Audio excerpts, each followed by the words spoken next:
Water and Sewerage Commissioners meeting, recorded December 11, 2023.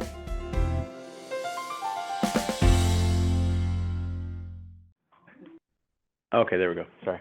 Is there a second? Second. All those in favor signify by the sign of aye. Aye. Aye.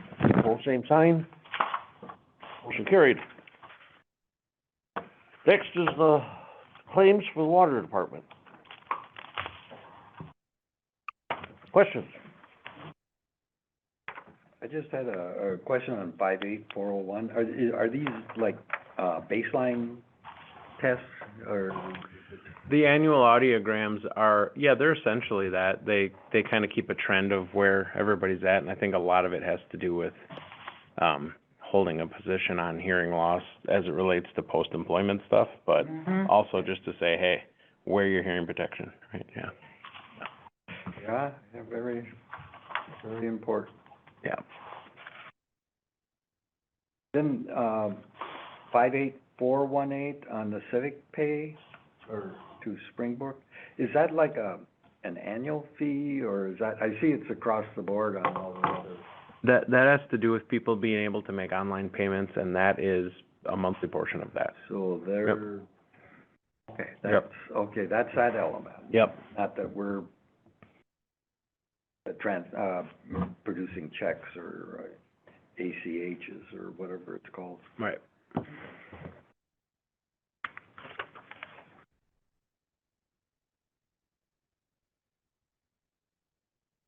Any other questions on, water department claims? If not, we'll go on to sewage department.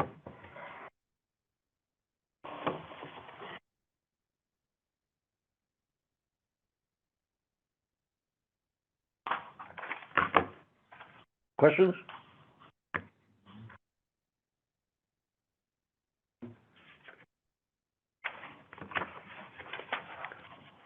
All right, let's go to stormwater.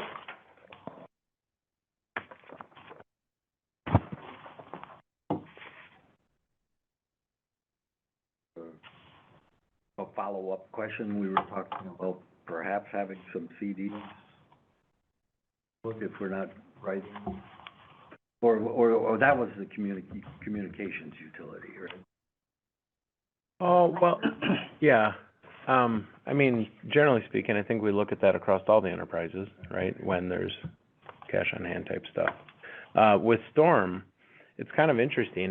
It's revenue-wise smaller than water and wastewater, bigger than fiber, but it is the most expensive of our three utilities during our annual reconstruction projects. Yeah. So that one gets a little volatile when construction season, yeah. Understood. Yep. I think it was the fiber that. Yeah. I don't wanna get too ahead of it. Yep. Any questions on stormwater? Oops, sorry. On to fiber? That's pretty simple. Yeah. All right, we need a motion to approve all four sets of claims. Move to approve. Painesville second. All those in favor signify by the sign of aye. Aye. Aye. Aye. Both same sign, motion carried. Overlap positions, Joel? Yeah, I have a memo in here, but I will explain. Two different things going on here. One, Mary is transitioning with Jen right now. Mary plans to never retire, but if she needs to, it's going to be somewhere in the near the end of the first quarter, I suppose, somewhere in there. May, June, July, right? April, May, April? April 1. April 1, okay. So although there is a lot of transition going on right now, because it's a time of year when you're never going to see this stuff again, you know, end of year stuff, there's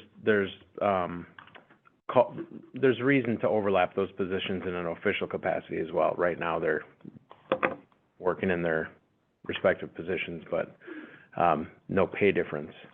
The other one is one of our inspectors. So a while back, personnel approved a third inspector. Mm-hmm. We just advertised for that, kind of small pool, and I don't think that anybody we got back to accepted an interview, right? Is that kinda how it went, more or less? Kinda. So, yeah, but we do know of another retirement there, and, it happens to be at a busy time. So what we're hoping is that, in anticipation of that retirement in the inspection position, that's Dan, that we can also hire that and do a little bit of overlap for the purpose of, some training. Now, I put up to 60 days there. I'm not necessarily needing all that, but what often happens is that all of a sudden when you get through your process, your advertising process and everything else, I don't want to have it be ideally 35 days, and I had 30, because of where the calendar lies, and say, well, you can't start till Wednesday this week, because I only have 30, you know, that kind of thing. Yep. So just put it in there as that. Pretty routine. This will go to personnel tonight as well. I just wanted to bring it here for you guys, so you knew that we have, this going on. Is it, for information only, or do we need a motion? No, I'd like action. You do want action? Yes. Okay. I think 60 days is more than reasonable, so motion to approve is in order? I'll move to approve. I'll second. I think this is a smart thing to do. All those in favor signify by the sign of aye. Aye. Pull same sign. Do I understand correctly that we're going to be replacing 2 inspectors? No, we're adding one right now, We're adding, get to 3, okay. and then, midsummer, we'll be losing one to retirement. So we'll have 2 inspectors on the whole time after the one retires. Yeah, the plan here is to not go down to 2 if we can avoid it, Okay, to stay full. okay, Mhm. that's good. Yep. Water supply and distribution reports, Eric. Good afternoon. Besides the numbers you see in front of you, I have nothing really else to add this month. If you had any questions on the report.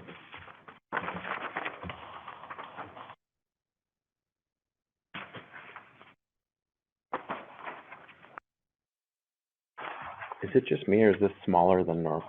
Like, I'm struggling to see that screen today. Me too. Yeah, okay, it's me then.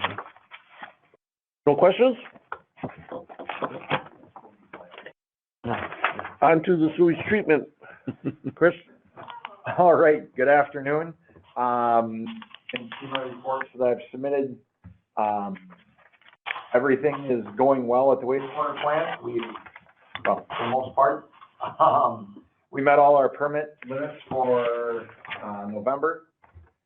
We also had a drain break in the wastewater lab.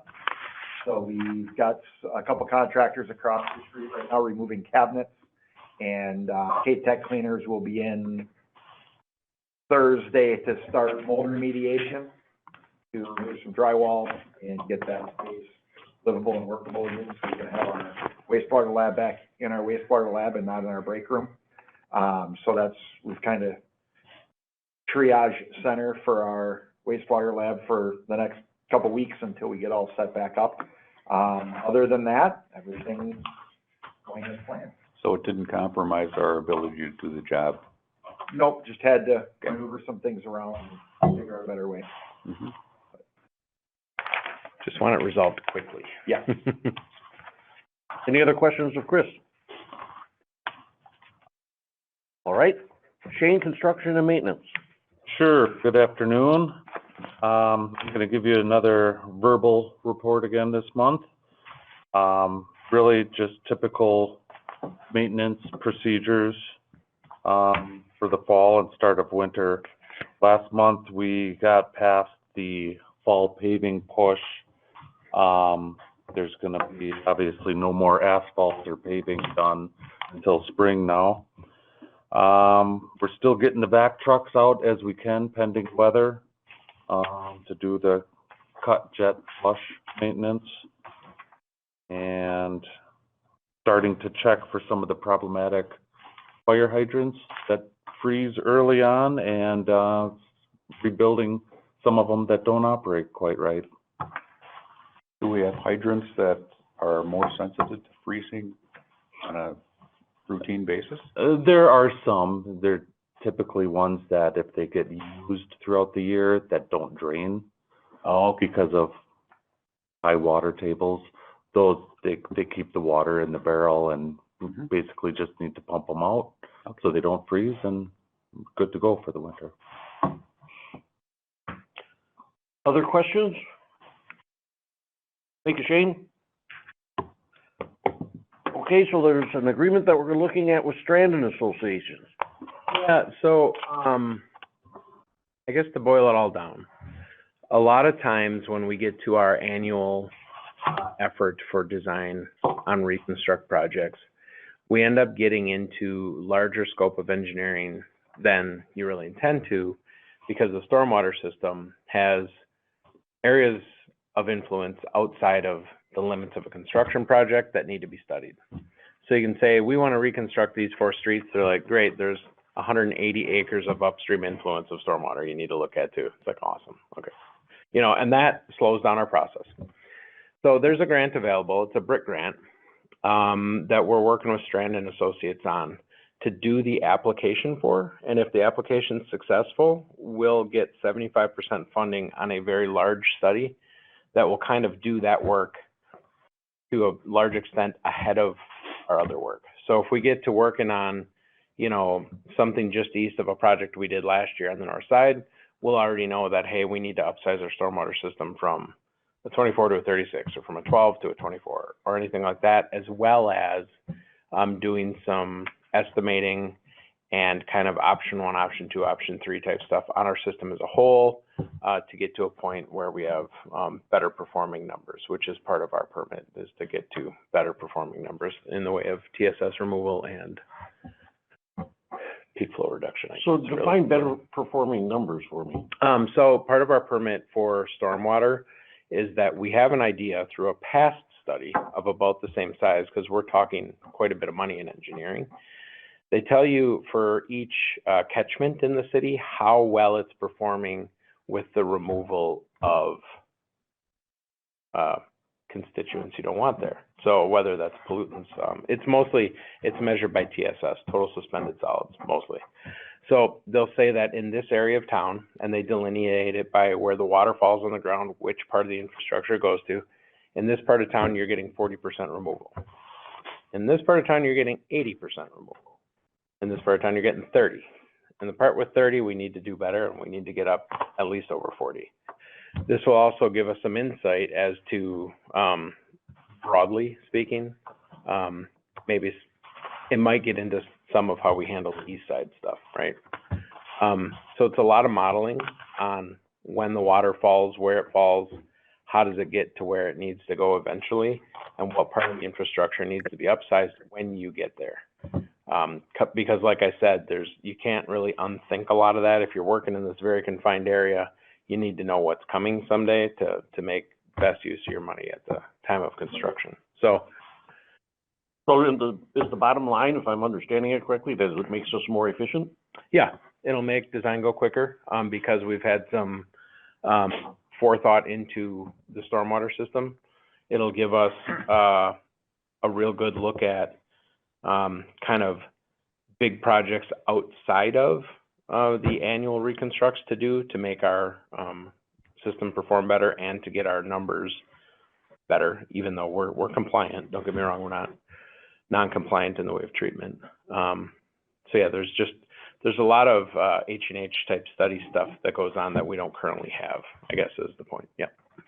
I don't remember what a BRIC grant is. Can you Oh, boy. explain that to me? Nope. They- Oh, there's- I see your hand there, Anna. Just 1 second. Okay. I can't remember the acronym. You got it? Anna might know. Anna knows. Oh, Anna, is that why you're, okay, yeah. Building No. resilient infrastructure in I don't. communities.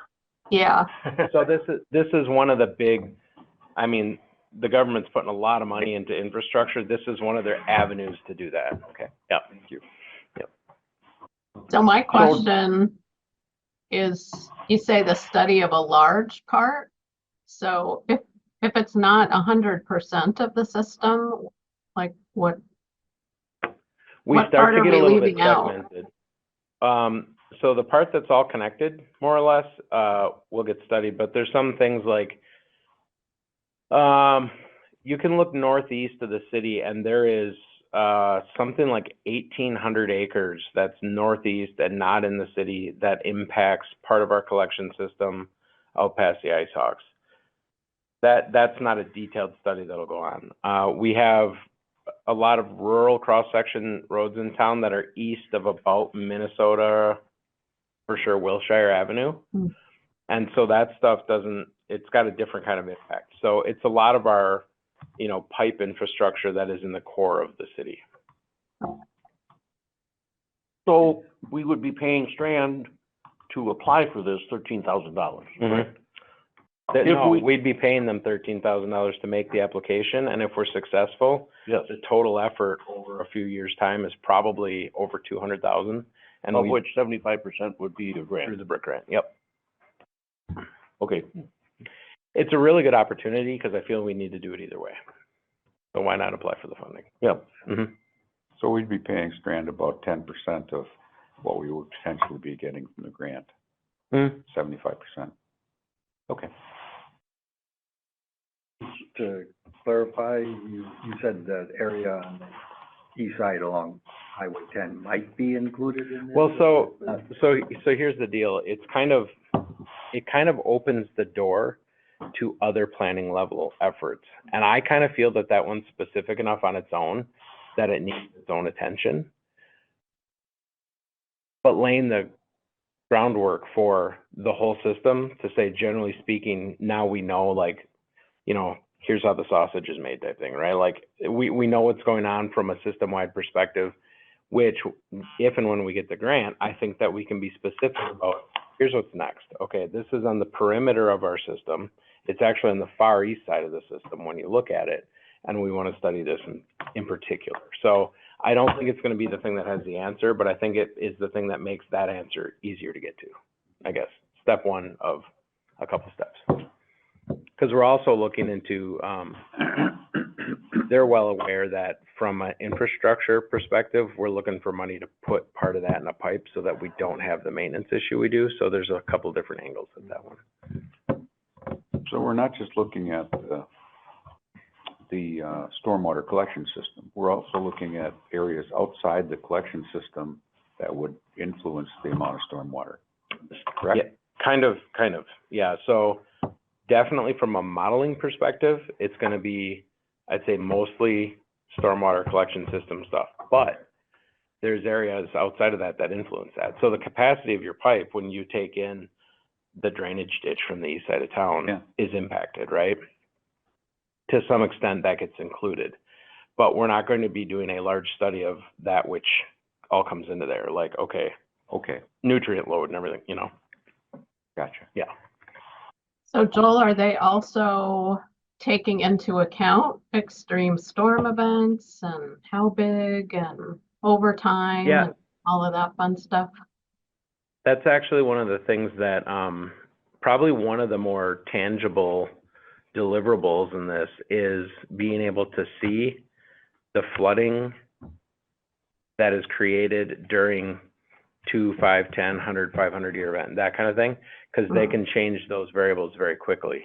And you can see in this part of town, what would otherwise be dry surface is flooded by 2.5 feet in this event. Yeah. Oh, good. That's useful. So, assuming we get the grant, can you give us any idea who would do the actual study? Strand. Okay. Yep.